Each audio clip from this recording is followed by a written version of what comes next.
I'm using my redundancy money to do as much as I can to renovate this old house in southwestern France. It may look pretty from the outside, but inside it's a building site. This is going to be my new kitchen, but before I do anything else, I need to prepare the way for the ensuite bathroom I'm planning for my bedroom by laying the pipework to take hot and cold water upstairs.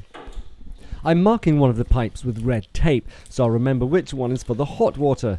Normally you'd use blue piping for the cold and red for the hot, but I'm on a budget and this little trick has just saved me about €40. Not only does the pipework need to scale the wall, it also has to be fed through 20 odd beams.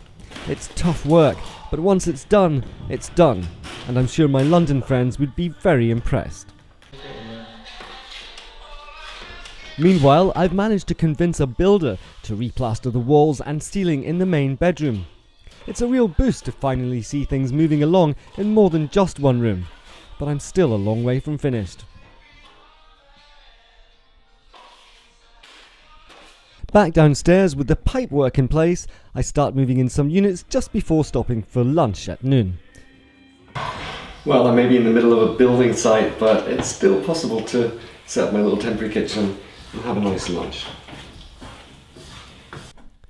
Today I'm rustling up a lardon and mixed herb risotto, quick to make and rather tasty actually. Delicious.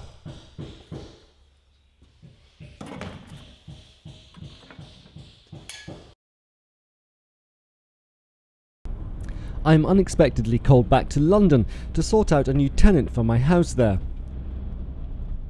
But I waste no time at all in heading back south to the Poitou.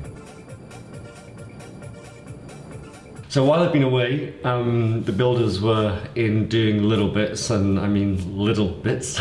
It was the balcony was supposed to be finished, the veranda was supposed to be finished, but the first screed's gone down, but there's no tiles, and I thought it would all be done by the time I got back. And also in the kitchen, the other builder has filled in all the plasterboard ready for priming and painting, and in the bedroom all the walls have been sanded down and prepped for painting as well, but we need to have a primer. So obviously now that I'm back, I'm going to be kicking ass a little bit, I think, trying to get these builders in here first thing on Monday morning to get the bits they were supposed to finish while I was away done. Of course, being the weekend, the only ass that's being kicked into action right now is my own. Now, even strokes, Mark, even strokes.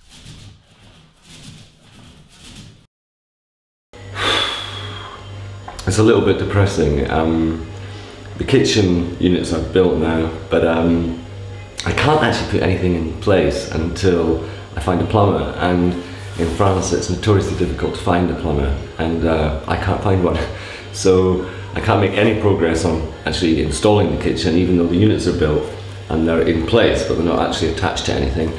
I've got the cooker and the fan and the dishwasher, everything arriving tomorrow, and my parents coming in a week and a half's time, and it doesn't look like at this moment in time I'm going to have a kitchen, but I'm hopeful I can pull something out of the hat, so let's see what happens. Well, I search the net and I hit the phones, and finally I find a plumber. And my good friend Mitch comes along to help me with the more technical parts of telling a French artisan what I need in his language. That looks really nice. What? The picture there. Yeah, that's great, isn't it? Yeah. About the rest of the kitchen. It's fair, absolutely fair. Would you like a cup of tea? I'd like a cup of tea, please. Pour aller, l'hiver. D'accord. Evening, c'est parti. Mitch gets right down to business with translating my needs. She's a real professional, and I just stand around and nod, happy that things are finally moving on. Join me next time and I'll show you how the garden's coming along.